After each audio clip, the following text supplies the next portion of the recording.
What is going, guys, and welcome back to another Pokemon X and Y Wi-Fi battle. This time we have a bit of a mixed match against Jack, and it was pretty fun, but before you hate me, just hold your horses. If you're following me on Twitter, you would actually know why I haven't uploaded for the last 2 days, and that is because my PC crashed. So to go into a little bit of detail, I actually tried to turn my PC on like 2 or 3 days ago, and it was just making this beep beep beep beep beep sound. So I'm used to that sound because that's generally what happens when your like RAM card comes out loose. So I thought it was that, and I just checked it out, but it wasn't. So I was like dumbfounded. I had no idea what was going on. I was really shitting myself because I don't make regular backups, and I really should. I only make like monthly backups, and I would lose so much of my work if I could not get this thing back on. So I took my PC down to the computer store, and they told me that it was a hard drive failure, the worst possible outcome. That's just horrible. So they told me that it's going to cost 250 American dollars, or 2,500 rands, to recover those data files. I was like, what the fuck? Are you kidding me? Are you absolutely kidding me? I was like, no ways. I would much rather put that money into like a new PC than waste $250 in recovering some data. I mean, I have a lot of important data there, but you know what? That's just ridiculous. I just told him, just take that hard drive and shove it up your asses. I'm not paying $250 just for that.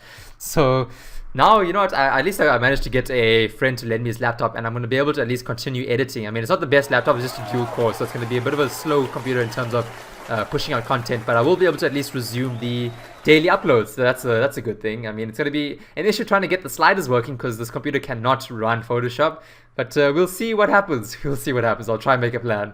Moral of the story: back up your hard drive at least once a week, guys. Please do not make the same mistake that I did. That was just, because you never know when you might have an HDD failure. It just seems to happen like randomly. So anyways, the question of the video today, I actually want to find out, it's a fairly interesting statistic to be honest. So I just hit 400 hours on my gameplay for Pokemon Y. So comment down below, let me know how many hours have you clocked in on your game. Let's see who has the most. I don't even know if there is an upper limit on that, but yeah, so let's get to the battle. I've got my Starmie, Mega Venusaur, Jirachi, Unburdened Hitmonlee. I have not used one of those before, so I'm pretty excited. Crocodile, Noivern, he's rocking a pretty badass team. Mega Pinsir, Donphan, Slurpuff, Chandelure, Dragonite, and the Shell Smashing Vijayjay. So I gotta watch out for that. Definitely try to get up my rocks ASAP. So I predicted him to lead off with the Donphan, honestly, because I have a lot of Pokemon that are weak to Stealth Rocks, and that is why I send out my Starmie. But actually, he sends out his damn Magic Conch, and that's a trap because he obviously wants me to blow in it, and there is no ways I'm putting my mouth anywhere near that damn vagina. I don't know what kind of diseases that thing's got. So anyways, I'm able to take him out with one Thunderbolt. I really thought he would switch out, I really did, but we know that Cloyster has the shittiest special defense ever, and there is no ways, unless he had a Focus Sash, that he would survive. So I was not sure if this Chandelure was Scarfed or Spec'd, and I decided to actually just bring in my Crocodile out because the obvious Shadow Ball is obvious, and just judging by how much damage that did, I was really shocked. I know Chandelure's special attack stat is crazy high, and I'm a physical wall, and to have done so little damage, even though it's resisted hit, I really think that he's Scarfed, but we'll have to see later if I can get a Frisk off. So I played safe, I go straight for the knockoff thinking he might stay in, but obviously he wouldn't, but he makes a good call. He knew that I was coming, which is why he brings in his Pinsir. I wish you could knock off the Mega Stone. That would be so nice, but then that might mean that knockoff would be a too powerful move.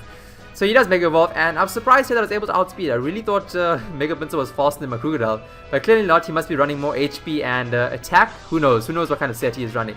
But he goes straight for the obvious close combat, and I thought maybe he would predict me switching out, and that's why I kind of just stayed in anyway, but it's going to take me out, there's no ways. But you know what, I'm very happy I'm able to get up my Stealth Rock. So if he wants to switch out and come back in, he's going to have to deal with a lot of damage on his Mega Pinsir.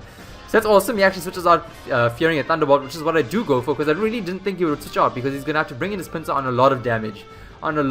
So now he's got his Donphan here, and I just go straight for the Skull, thinking that I would bring it down to his Sturdy, but not. This was not good, but at least I get the burst. That is awesome stuff right here.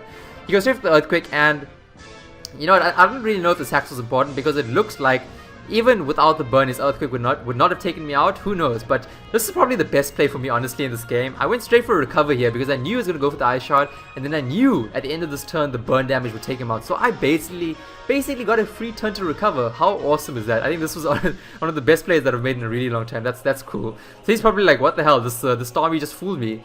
So now he brings in his Chandelure again, and I don't know what this thing is running. I don't know anything else to take a stab Shadow Ball from this thing. And I would have liked to have brought in my Crocodile, but Crocodile is no more. Crocodile has left. So now I bring in Maneuver now. Let's just find out what he's holding. And he is holding the Scarf. So he's going to be able to outspeed me. And he goes for Shadow Ball. And this does a lot of damage. I think a Spec Shadow Ball would have taken me out. But I'm happy. You know what? I'm able to hit him hard with a Draco Meteor. And those meteorites are going to smash that little chandelier. It's going to crash. It's going to crash all over that chandelier. That is awesome. One less Pokemon to worry about now. And now he brings in his Muffin Man. Very good play in this part because now he knows that I'm forced to switch out. And I'm locked into the Draco Meteor. And he's going to be able to set up on me. And the only thing that I have to counter this thing is my own fake out Unburdened Hitmonlee. And I predicted correctly, he did in fact go for the belly jump, which is fairly obvious for Slowpoke. That's really all that he can do.